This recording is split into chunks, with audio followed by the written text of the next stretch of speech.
Okay, well, welcome everyone. I hope everyone's anime night market is going well.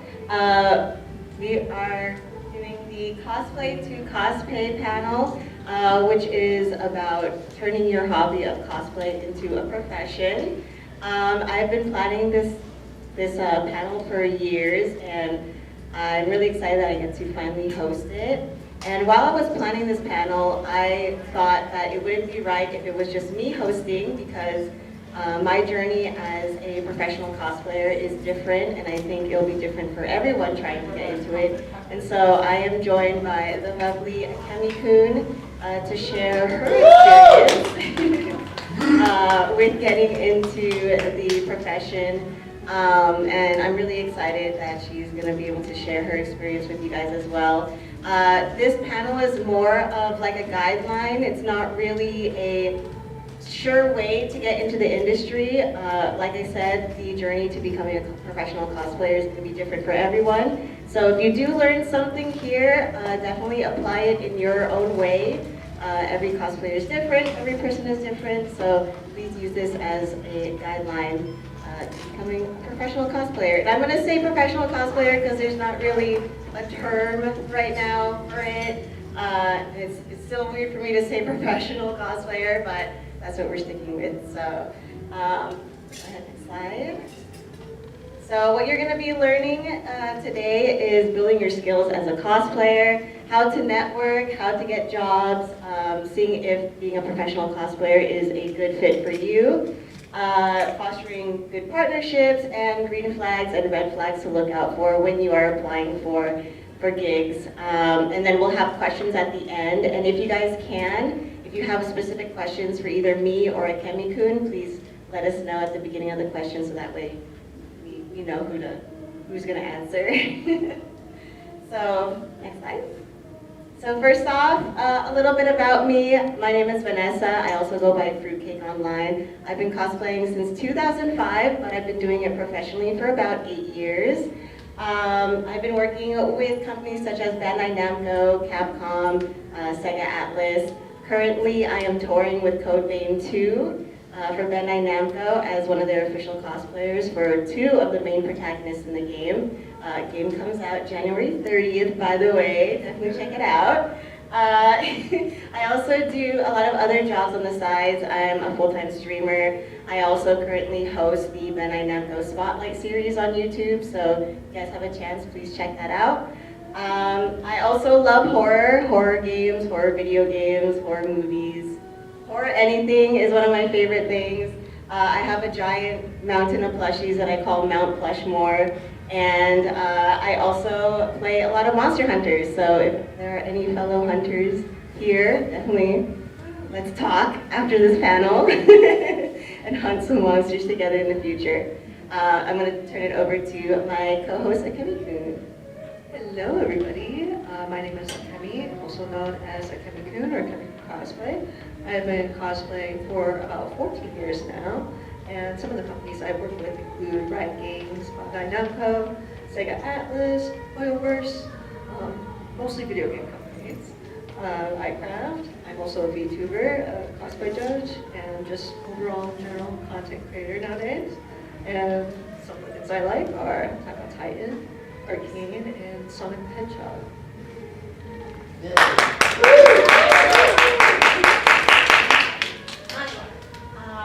So the first thing we're going to talk about is building up your skills. When you get into cosplay as a profession, there are many standards that you now have to start fulfilling. When you first do it as a hobby, it's all about what you feel in the costume, how the costume is to you, and just your standards. But once you get into profession, you have to start thinking about meeting the standards of your client, and as well as other things too.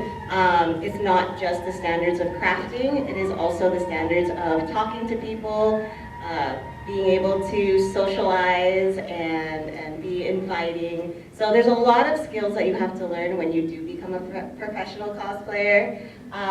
One of those is, depending on the job, there might be many things that you have to do. Some jobs you'll have to be talking a lot. Some jobs you'll have to act like the character. I've had only one job like that where I had to pretend I was the character. It was pretty fun. But there's a little bit of acting involved, there's a little bit of socializing involved. Depending on the job, they might have you be doing something like hosting panels or something like that. So it really just depends, and there's a lot of skills involved that you now have to start improving and enhancing on when you start doing it professionally. So with that, learning and perfecting your craft, you want to start building a portfolio. So something that companies can see, like a tangible thing that companies can see. You want to start honing on your skills, learning new stuff. That is a really big thing. I remember one of the jobs that I had, someone had told me, if you're a cosplayer that can make your own costume, you are definitely going to get more jobs. Me personally, I cosplay a lot of characters that are not out yet. So I usually do characters from games that have just recently been announced, and so it's not easy for me to go out and buy a costume of the character since it doesn't exist yet. So being able to craft your own costumes is definitely a big thing. It's not a requirement. There are jobs where they will have you cosplay characters that are already out, and I've had cosplayers buy their costumes and enhance it or modify it in the way they see fit.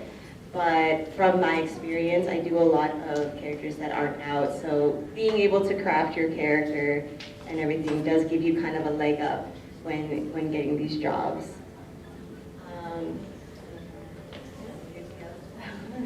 For sure, just to elaborate on being able to craft your own costumes, it mainly comes down to turnaround time.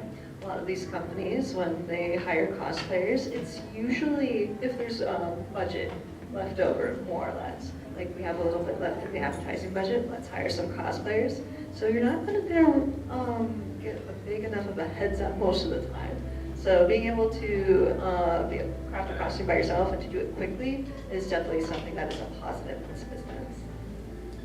Also, social skills, again, is very important. You're pretty much performing as the character. I always think of every job as like being a Disney princess. Depending on the character that you get, you kind of have to, I wouldn't say act like the character, but kind of get into character, and that can be kind of hard since a lot of the characters that I cosplay haven't been out. I kind of have to look at the character design and guesstimate how they would react or how they would act.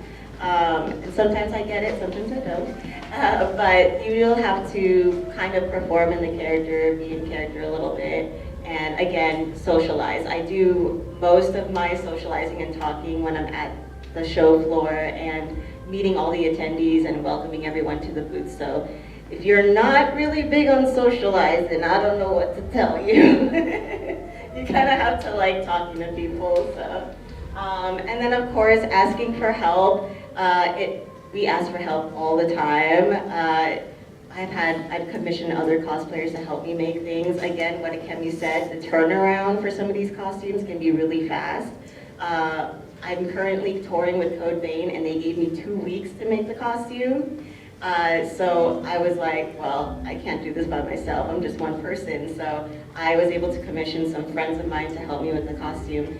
So don't be afraid to ask for help. There are many cosplayers that specialize in certain skills. Some are really good at 3D printing, some are really good at the seamstress aspect, the sewing aspect of everything. So it's not, don't be afraid to ask for help, but of course, also pay them if they are commissioning from you or if you are commissioning from them. Next slide. So being prepared. So this is going to be about reaching out, what you should start thinking of when you start sending your emails, when you start networking. One of the things that I always tell people is to start preparing a media kit or a press kit, which we have examples right here down below. It is pretty much a snapshot of your resume. So you can include, your social media numbers, which doesn't always, is not always a requirement and doesn't always get you a job. But it can include your social media stuff, what you specialize, some of the companies that you have worked with before. If you haven't worked with any companies before, definitely highlight what are your strengths as a cosplayer. So if you're an amazing seamstress, tell them, hey, this is what I do, this is what I make. If you're a great like talker, or you had experience, I don't know, maybe you have been a Disney princess, definitely include that. But yeah, it'll be a snapshot pretty much of your accomplishments, your how to contact you is very important. Please put your email somewhere on your social media or press kids so that way they can contact you. Also, having a cost card or a business card is also very important. At least for me, I know it's been kind of phasing out a little bit, but even I still get business cards a lot. And some of my jobs have come from people rummaging through their wallet and being like, oh, I have a cost card, this cosplayer, let me go hit her up. So having a cost card can be very important. Just something that you can give when you do meet people in person, which I highly do recommend. Me personally, I do like reaching out in person. I feel like one of my strengths is my personality. So meeting people and getting to talk with them and pretty much telling them, hey, this is me, this is what I do. I feel like people enjoy that interaction. They can kind of get your personality and vibe and see if you mesh well with them and their company. Yeah, definitely having something physical, either a business card or a cost card to hand out is definitely more memorable nowadays, just because, I don't know if you've been to Anime Expo or any large con, but the amount of socials I collect in one day is absolutely insane, and I can't remember half of them. But having something physically is more memorable nowadays. But it's not an absolute must. So the two things I would recommend are having your Instagram up and ready. Most companies will check their Instagram first. It's kind of like a little mini portfolio to them. And then having your email, either a professional email, business email that you use specifically, not just a random email, but front and center in the description on your Instagram. I know there's a little button for it that says email, but for whatever reason, nobody clicks on that. I don't know why. Physically have it in your bio. That helps a ton. Yeah, and again, like some of these conventions have terrible internet, so I always say, yeah, definitely have something on your person that you can be like, here's my socials, here's my contacts, because yeah, con internet is always so bad. Garbage. Yeah, excellent. And then, of course, your social media. I do want to emphasize that numbers aren't everything. And the really cool thing, the reason why I also wanted to have Akemi, and I was super excited to have Akemi as my co-host, we both have done jobs together, and she is a blast to work with, including her sister as well as Humpy. But we also, our journey becoming professional cosplayers is so different. And you're great, like you guys are so good at the whole content creation thing, like the content and the social media. I'm terrible at it. I don't like more credit. You're great. I don't like doing it, and you guys are just like, let's do this and this and this. I'm like, I just want to sleep. But that's just the cool thing. There's no right or wrong way to go through this whole thing and to become a professional cosplayer. But yeah, I think the difference between our platforms online also goes to show, like, yeah, it's good to have numbers, but it's not everything. You don't need to be like this big name cosplayer. It's really just your personality, honestly, and the work that you are able to show. So that, I think, for me, from my experience, that's been the most important thing. So yeah, social media, definitely organize your social media. Like Akemi said, Instagram is really important. It's kind of like a snapshot of your work. A lot of companies will look at your social media.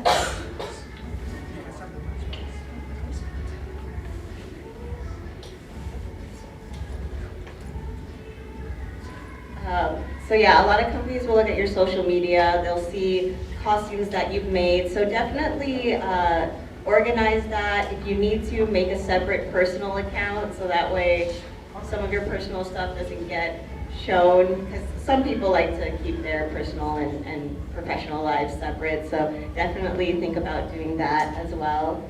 And then also, it doesn't hurt to build a presence, especially if you do love creating and making content. Definitely work on that. It shows a different aspect of your personality as well, and companies will enjoy working with you if they're like, oh, this person has a good sense of humor, or they're really creative. Definitely start building that standing online. And then also learn how to talk about yourself. I still kind of struggle with this. And everyone's just like, sell yourself. I'm like, I don't know. But I do say, like, if you are going to be meeting these companies, definitely practice talking about yourself. Practice selling yourself and uplifting yourself and telling them, hey, this is what I do. I love cosplay. I am really good at this and this and this. And just being confident is key. Of course, do not exaggerate or lie about anything, because eventually those will be found out. Especially when you have to start making things and start delivering things to the client. But yeah, definitely confidence is key. Learn how to talk about yourself, learn how to sell yourself as a creator, and yeah, just be yourself is the most important thing. And then research. The more research you do about a potential client, the better you'll understand what they are looking for exactly. So one of my examples is if you're gonna work for Disney, probably nothing too risque or anything crazy. And it's the same with the cosplay industry as well. I've had companies ask me if, I have an OnlyFans, which honestly I do not like. I do not mind those at all, but there are companies that won't work with certain cosplayers if they have like an OnlyFans or if they do risque stuff on the side. So it's very good to be aware of the company that you want to work for, what their values are, what they stand for, and see if that aligns with you as both a person and a cosplayer. And again, the more research you do, the more you'll know what they're looking for, and certain companies will be more protective about their characters, while others will be less protective. So it's always good to do your research. And I know you have more insight of it because I know you have a lot of different jobs that deal with that stuff. I do. So I do have a risque account actually, and in my experience, most companies are okay with that knowledge as long as you keep it separate from your business account. So in terms of working with a lot of companies overseas, Chinese companies, Japanese companies, that is still very new to them, but they're willing to basically feign ignorance as long as it's not connected to the account that they're working with, I've noticed. Yeah. So obviously, do your research and make sure that whoever you are working for and whatnot, you are able to kind of deliver that aesthetic and that brand that they want. Yeah, for example, I know Nintendo's a bit more protective of their characters, and there's certain things you're not allowed to do as the character. So it really just depends on the company that you want to work for, and just doing your research, of course. And we'll have questions at the end of the panel. Thank you. Next one.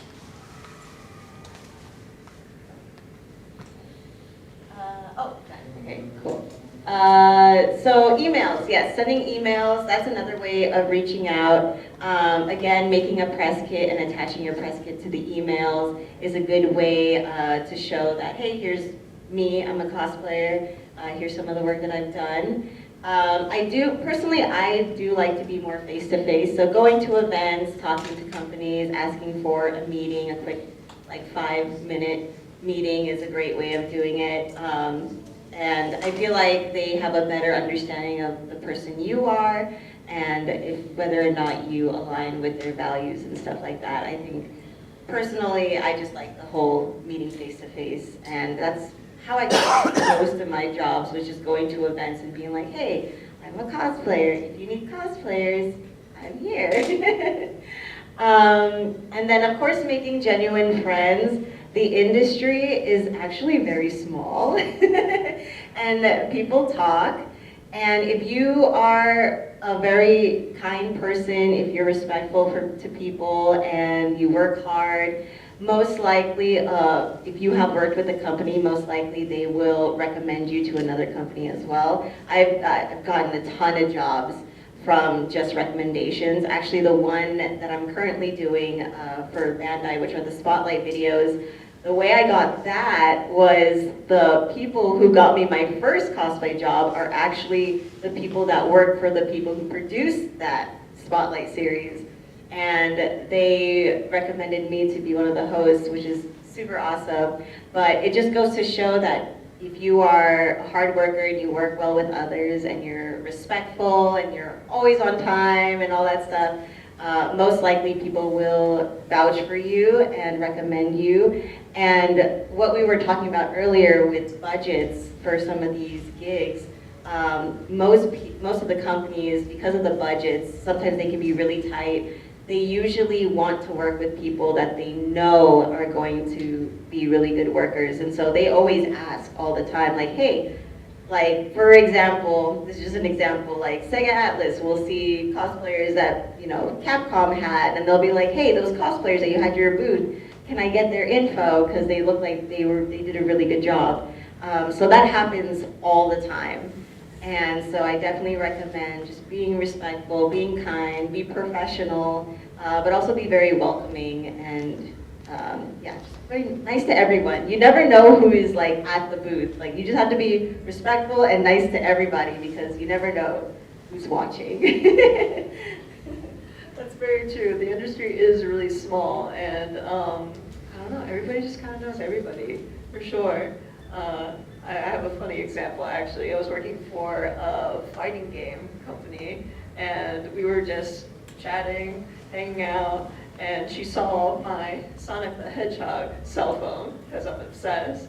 And she goes, no way, my best friend from childhood is the influencer coordinator at Sega in, at Sega North America. Do you want her info? Like, sure. Like, yes. So sometimes stuff like that just happens. So connections are always a good thing, always important. You never know. I find nowadays with this whole new younger generation and this wave coming in of what you call it, like I guess Gen Z, right? Yeah. There's this very what's the word? Not personality, but this expectation of like, oh, I shouldn't talk to so-and-so because they don't have as big as a follower count as I do. Or I should only be hanging out with so-and-so because I want to be able to, you know, get more numbers by collabing with them. It's not always about that, for sure. You should be fostering genuine connections with people that you either vibe with or care about, and you never know where that's going to lead you. Exactly. There's been so many instances where I've had interactions like that before, and it was actually recently, and it's sad because they have this idea like, oh, you're not a big name cosplayer, then I don't want to talk to you, you know. But little do they know, I'm usually the one recruiting for these jobs. So I'm like, well, I usually am getting asked like, hey, do you know a cosplayer who would work this job? And I'll be like, okay, let me go look at my list. And again, usually some of these jobs you're touring. So sometimes you're not just doing one gig, but it's multiple conventions in the year and you're doing the same characters. And me personally, if I'm going to be touring with someone, if I'm going to be working with someone, I want to make sure it's somebody I vibe with because you're going to be seeing this person a lot. So yeah, it's good to be kind and respectful to everyone. You never know. And again, numbers don't matter. Fame doesn't matter. It's literally all about hard work and your personality and whether or not you vibe well with everybody. We're trying to foster a positive community. And, you know, we also want to foster a positive professional community as well. Because I think a lot of people have this idea that it's all competition, you know, and that's not it. It's not competition. We all are trying to uplift each other and get each other jobs, and that's something we should foster. Yeah, so now that you know all this stuff, the question is this for you? So I know a lot of people have an idea of how it is to be a professional cosplayer, but I still feel like there's this whole misconception of like, oh, all you gotta do is wear a costume and be at the booth and you're good, easy. And I still get people who say those things to me and I'm like, if only you knew. But it can be really high stress. So again, we talked about the time restraints. Sometimes you'll get a month to make a costume, sometimes you'll get a week. So it can be very, very stressful. So you have to be really good at time management. Also, depending on the job, sometimes these companies want you to check in either every single day or every other day, and so you have to be really good at communicating with the client, be really good at managing your time. So things like that, and then of course like quality control. Again, it comes back to standards. Once you're doing this professionally, there are standards that you have to meet, not only with yourself but with the client. And sometimes, I will say, sometimes these clients don't understand the work that goes into cosplay. They just want to see the end result. And it's like, no, we're not magicians. We have to do this in our bedroom sometimes. So yeah, quality control, yeah, also adapting your cosplays for multiple tours or events. If you're really good at making costumes, but let's say you're good at making a costume, but it usually only lasts for like one event, or it's like a one and done thing. Once you start working professionally, you kind of have to start learning how to make costumes that last, and costumes that can be transported, broken down, and then reassembled. So there's a whole skew of new skills that you have to learn when you start working professionally and start traveling with these companies. And then, of course, again, time management. It's really hard to do passion projects. Unless you're a chemi and you guys are always busy. Yeah? You guys are always crafting over there. But me personally, I'm kind of like, I have to do one thing at a time. And so sometimes I don't have enough time to do my passion projects, so things that, cosplays that I do want to cosplay as. But again, it's all about time management, managing your stress, managing your time, so all that stuff. One thing that I've found is a really important skill in this industry in particular is the time management aspect. Just come from experience, knowing how long it takes you to make something specifically is extremely valuable, because sometimes we are up all night doing these things like down the wire, more or less. So if someone comes to you and they're like, hey, can you make this in 3 days? You better be damn sure that when you're accepting that job that you can finish it in 3 days. Yeah, and it's nice to be ambitious, but yes, you need to be realistic. But realistic is the more important thing. The amount of jobs I turn down in a year is absolutely insane. So don't feel bad. There is, an expectation that you have to sell for yourself and also for this industry, because unfortunately there are still many companies alike that do not understand the blood, sweat, the tears, and the time that goes into making these outfits sometimes. So you need to be honest with yourself, and you need to be honest with these companies. Exactly. And then of course, physically demanding. We are on the show floor sometimes for like 8 hours. And then sometimes we're doing after parties. Really, we're on the clock for like 12 hours. So it can be super physically demanding. So definitely making sure that you're healthy, you're taking care of yourself both physically and mentally, because it can be very exhausting. And I'm one of those cosplayers that will just immediately go to sleep right after the event. I'm just like a grandma, I just want to sleep right after. But yeah, it's physically demanding, and you really have to check in with yourself and be like, can I do this for this many hours? And it's okay to negotiate with companies too. Let them know that, hey, I'm carrying these giant wings, I can only carry it for maybe an hour or two. It's good to be honest with these companies and let them know, because sometimes they're like, they see you in the costume and you make it look effortless, and they're like, yeah, she can wear that for 8 hours. And it's like, no, no can do.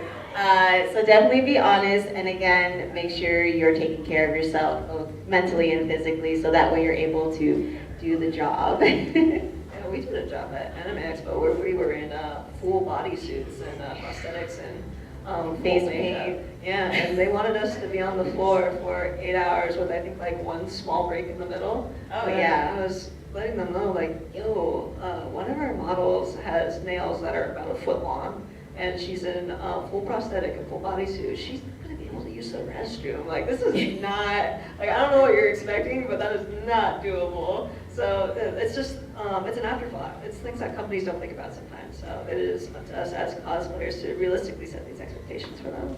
Yes, actually going back to that, a lot of these companies, sometimes it's their first time. Actually, that job was their first time that they hired cosplayers. So they didn't understand what the whole thing entailed.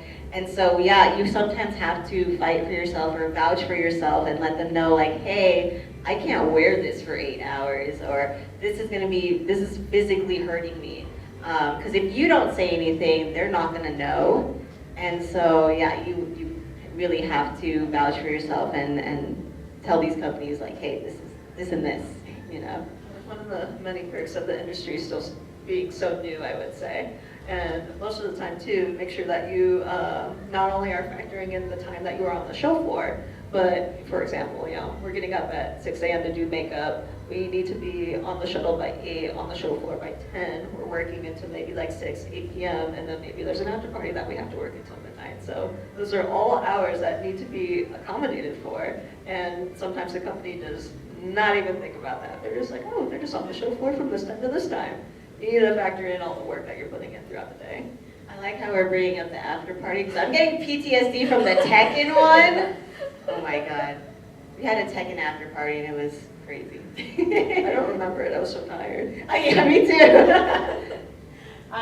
So yeah, mentally demanding. So burnout is real. Again, definitely checking in in yourself and making sure that you are mentally okay, because you can burn out. You know, we're doing these long tours, we're wearing these costumes for a really long time. Sometimes you can feel like your social battery is draining. So definitely check in with yourself, make sure that you're doing the things that help you get through both, mentally and physically. And yeah, sometimes, meditating. I've meditated on the show floor before because I'm just like, I am tired of everybody. I'm just gonna meditate, and That's impressive, I could never.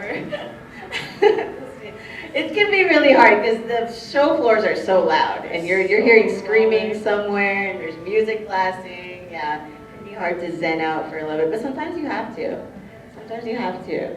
And then, so next one is money talk. So now we're getting into the juicy stuff that, some people don't like to talk about, but we're both really open talking about it. I think it's important to talk about money because, especially with this industry being new, being a professional cosplayer is new, a lot of people don't know what they should be getting paid. So I'm glad that we can talk to this and that we're both really cool with talking about it. So budgets, each job has its own budget. And the amount that you get paid is going to depend on the budget of the job, to the costume itself, the materials and everything. The labor is something you also have to take into account, how long it's gonna take you to make the costume. Job requirements, the time that you're going to be on the show floor, if you're going to be commissioning someone to make a certain part of the costume, all that stuff has to be factored in, and it can be a little bit daunting, but I would say it is hard to be like, oh yes, you're going to get paid this much, because again, each job is different, so it's not really easy for us to be like, oh, you should be getting paid this much. But it is okay to ask, at least for me, if there's anything that you guys have any questions about, definitely ask me, like, hey, how much should I be getting paid to do this and to do that? Again, there's so many different factors, so it's hard for me to be like, yes, you should be getting paid this amount. But if you're able to break it down and really be like, okay, it's gonna take me this long to make the costume, these are the materials, this is what they're asking for when we are actually performing on the show floor. So all of that, has to be factored in. And then also, it may or may not include per diem, which is like food and stuff. And you should always ask if your hotel, if your transportation, badges, tickets are included. Those are very important. If you have any questions, like you should always ask them. There's no stupid questions when it comes to talking to the clients. It's better that you understand everything than misunderstand something. So make sure that when you are, getting into signing these contracts and getting these gigs, that you are reading everything and you are able to understand everything. And don't be hesitant to ask questions if you don't understand something. And then again, talk to other cosplayers, especially cosplayers who are willing to share. Most cosplayers, from what I know, have always been open, and I've always been able to ask them like, hey, how much should I charge for labor for this costume? And they've all been very open about that. So please don't hesitate to ask those questions as well. Yeah, I would say when it comes to talking about budgets with companies, it can be a little bit of a dicey conversation. Normally it's not appropriate to ask out front, like, oh hey, what's your budget? Unless you are very familiar, you already have a really decent working relationship. So just from my experience and not knowing now how much to charge per job, I'd say a general rule of thumb that I like to do for commission work specifically, or for any costume that I'm making myself, is I take the cost of the materials and I triple it. So 1/3 for the materials, 1/3 for my labor, and 1/3 for profit is a general rule of thumb. So it's good to have that as a basis for sure, and I think that's kind of what I do too, is I do the same thing. And again, this industry is so new, so it can be a little bit daunting talking about money and not being sure of how much you should get paid, but most important thing is you never do anything for free. Don't do anything for free. That is the most important thing. You are worth it as a creative and as a cosplayer, so make sure you're getting paid for your work. And then also having your own standards. You can say yes or no to a job. For me personally, there are certain companies that I won't work with and certain cosplayers that I won't work with, just because my values and my ideals don't align. So it's good to have your own standards and knowing what your standards are and sticking with those and not being afraid to say no or yes to a job. You want to make sure that you can deliver the job and not just make a empty promise for these companies, because then if you don't do a good job, then they might not hire you for another project. And again, do not do things for free. I always tell people the more cosplayers take jobs for free, the harder it is to ask for money from these companies, because they would rather work with a cosplayer that will do stuff for free than pay a cosplayer that will do the same thing. So yeah, don't do anything for free. Set the standard for the industry. Make sure these companies know that they have to pay their cosplayers, and that you guys are worth it. That you guys are worth the craft and the art and the personality and the presence that you give to the booth. Yeah, if anybody ever comes to you saying that they'll pay you an exposure, don't accept the job. It's not worth it. Yeah, exposure doesn't pay the bills. Exposure does not pay the bills. But also, I don't know about you, but my emails are just filled with all kinds of like AI slot companies. Oh my gosh, yeah. And granted, they're really nice contracts and they pay super well, but that's just not something I support. That's not something I align with. I know a lot of cosplayers in this industry that will go and they'll just accept any job. And what ends up happening, unfortunately, in the long run, is that you can see their socials and their following just kind of dwindling, and main part in this industry as well, kind of rounding back to socials, is that you kind of have to know what your brand is and where your niche is. Because if you're someone who kind of does all and you're all over the place, the algorithm doesn't really know where to put you, I've noticed. Yeah, so you're kind of a jack of all trades, master of none kind of thing. Exactly, and I have an example too. Like, I'll get jobs. I had an offer for an energy drink, and I was like, I can't even drink energy drinks. So why would I even advertise for that when I feel like I'm having a heart attack when I drink one? So definitely know the kind of brand, kind of cosplayer that you are, and go for jobs that you think align with your ideals and your values as a cosplayer. And then together again, so fostering a working partnership with clients. So professionalism is very important, being on time. It is a job. Even though it's cosplay and it's fun, once you do it professionally, there are, again, standards that you have to meet and a professionalism that you have to meet. Being on time, delivering the goods that you promised in both the standards that the client wants. You know, working well with others, because sometimes you'll be working with other cosplayers, sometimes you'll be working with other people at the booth. And again, you're also working for the attendees. So you want to be welcoming, you want to be able to talk to these attendees, you want to know what you're talking about. So if you're given a game or an anime, it's always good to research the kind of game and anime, so that way if an attendee has a question, you can be like, oh yeah, the game is about this, I'm dressed as this character, they do this and this in the game. So it's always important to do your research and to be interested in whatever you're representing, and I think companies will definitely appreciate that. I would say the on-time thing kind of sounds like, obvious, like an obvious answer. But I remember the first time we worked together, they were all like, oh wow, you two are the only ones that are on time. And we've worked like 4 or 5 gigs together now ever since, because we keep getting recommended because we were just on time. Yeah, oh my God, you will not, like, being on time is actually super important. Yeah. I think that's why we get jobs too. Like, it sounds so basic, like yeah, I'll be on time, but for whatever reason, a lot of people are just really bad at that. So if you can nail that, then you're golden. Yeah, and I guess I can understand why sometimes people will be busy, maybe, a cosplay thing breaks, or maybe the makeup is taking longer than usual, but that's why it's important to communicate and let your client know, like, hey, this happened, I'm working on this. But yeah, like Akemi said, you'll be surprised how many people don't have good time management and they just show up late. But it is what it is.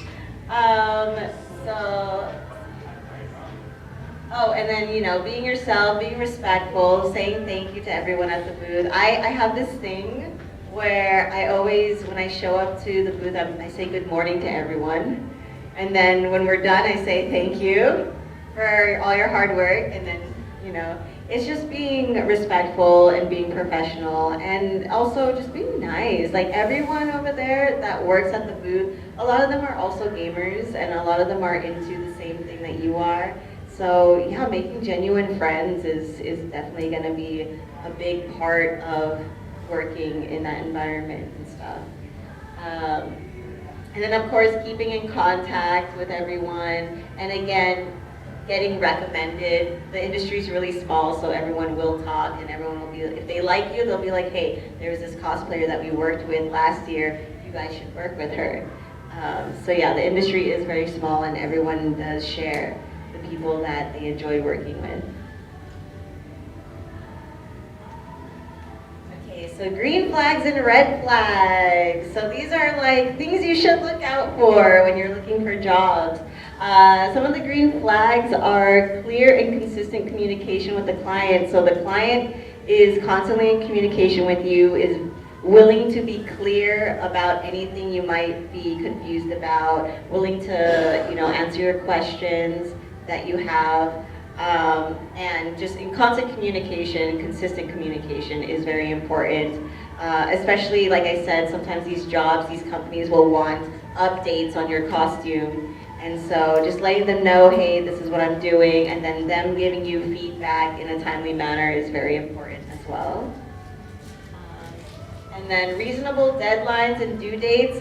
This can depend on you personally, if you're able to do it. Like I said, I've had jobs where I had a month to make the costume. I've had jobs where I had a week to make the costume. And that's gonna depend on you. But of course, if you're telling the client, hey, I don't know if I can do it in this allotted time, and they understand that, then that's definitely a green flag. If they give you a hard time, that's definitely a red flag. Well-constructed contract, especially with room to negotiate, so very clear contract. They're telling you this is what you're going to be doing on the show floor, how much you're going to be getting paid for the costume, and getting paid for what you're doing at the event. And then also understanding your boundaries as a person, and this is very important. Don't work with a company that's going to make you do something that you don't want to do, or put you in a situation you don't want to be in.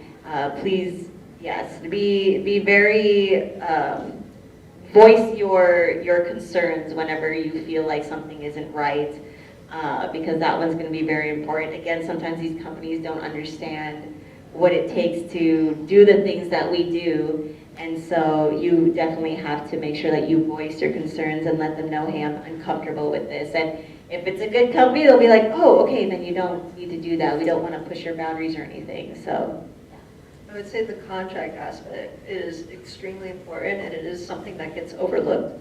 Always read the contract. If you have any questions, like, please answer them, get them answered and whatnot. But definitely green flag versus red flag. There's been some times where I'm like, hey, this part of the contract, I don't like that. I either want to renegotiate that term, or like I want it striked completely.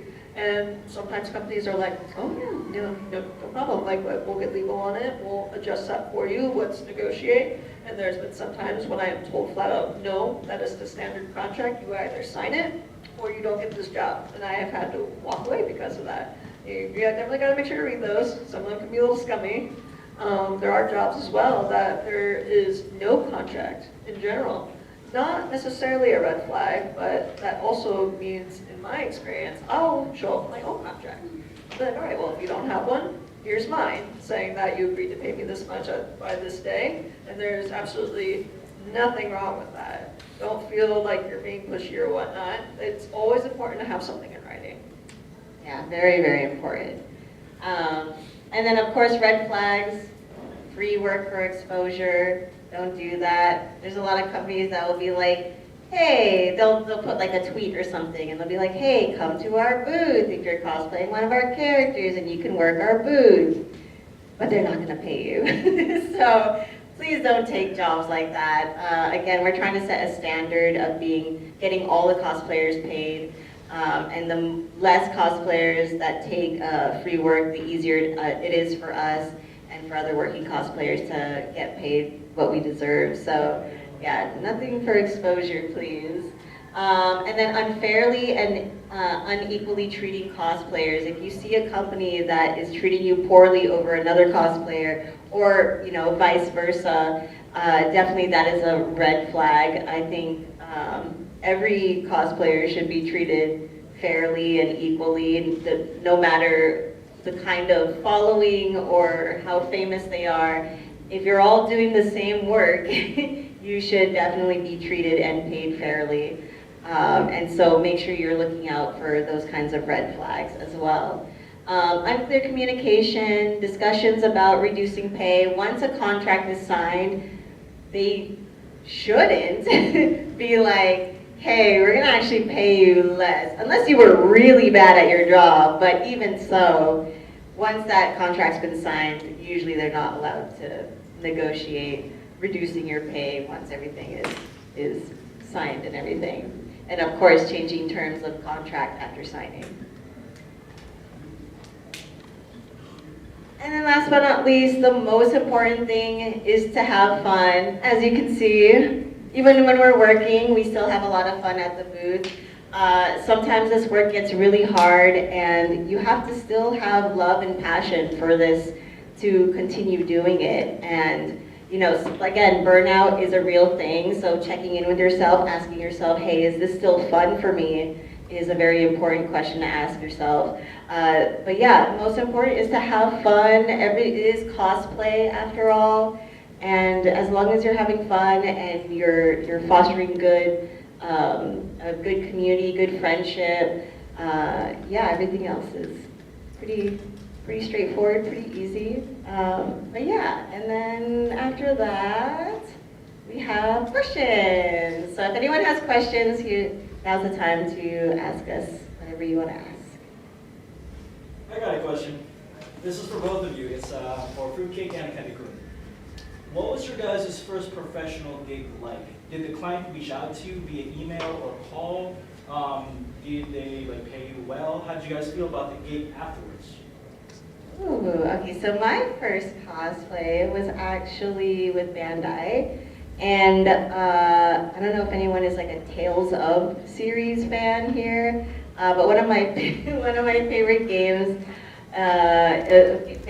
series is the Tales of series, and they were coming out with Tales of Berseria for the first time.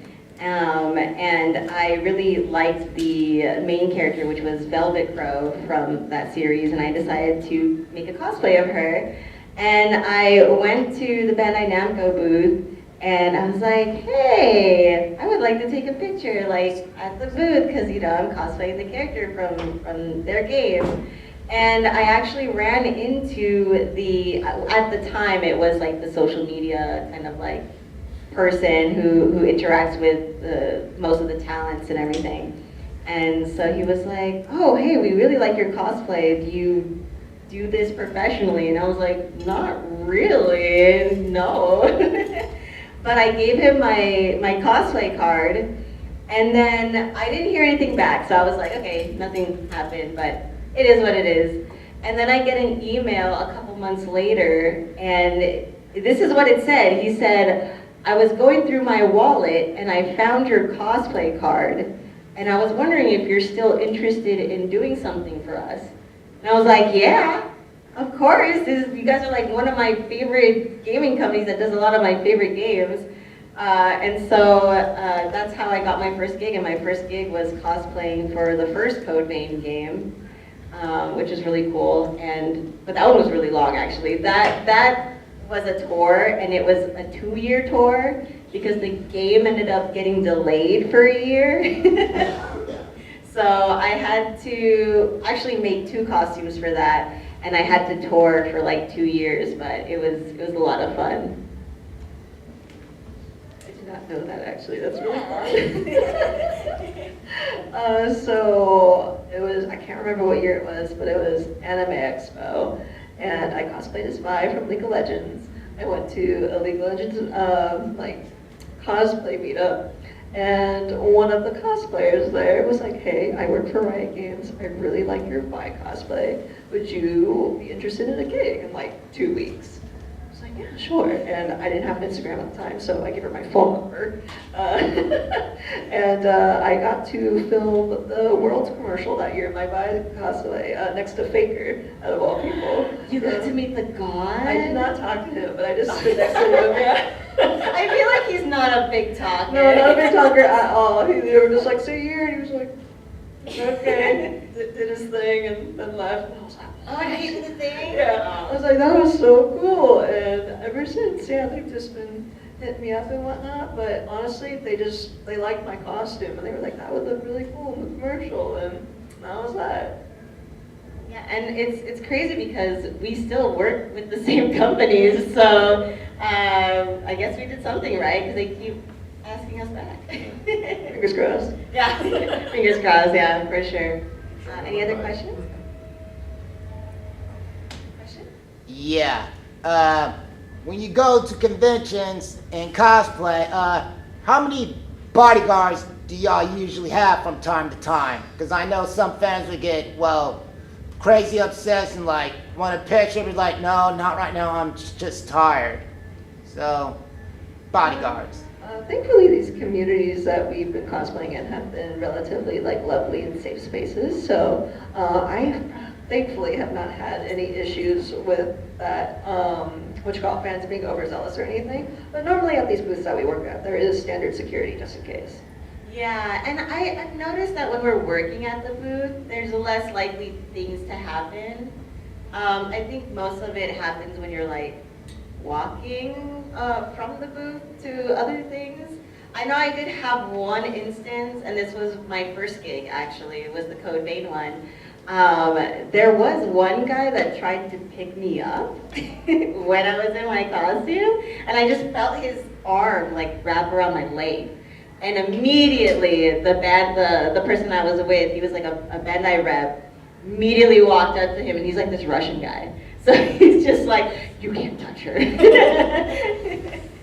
And so we do have like some security. We have a handler most of the time as well that makes sure that our costumes are good, nothing's fallen off, or no one's being really weird. But yeah, for the most part, when we're at the booth, I think because there's a lot of people and it's a big booth and there's always people watching, most people are less likely to do anything. So I haven't had anything too crazy. But again, it's always good to be safe. Like, don't go anywhere by yourself. Don't do photo shoots by yourself. Make sure you guys have someone with you.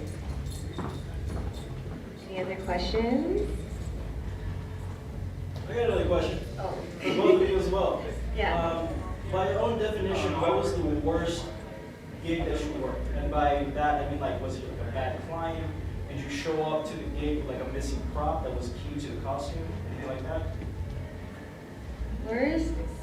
Worst gig. I won't name any names, but I was essentially hired as a dancer and was not informed as such until I had arrived at the booth. I never knew this. Yeah, I kind of had to wing it. And I was told I did okay. I don't know what I would have But done. yeah, I was like, what about my social media page made you think that I could do the flamenco just out my ass? That's crazy. Wait, what did you do, like the flamenco? Flamenco, yeah.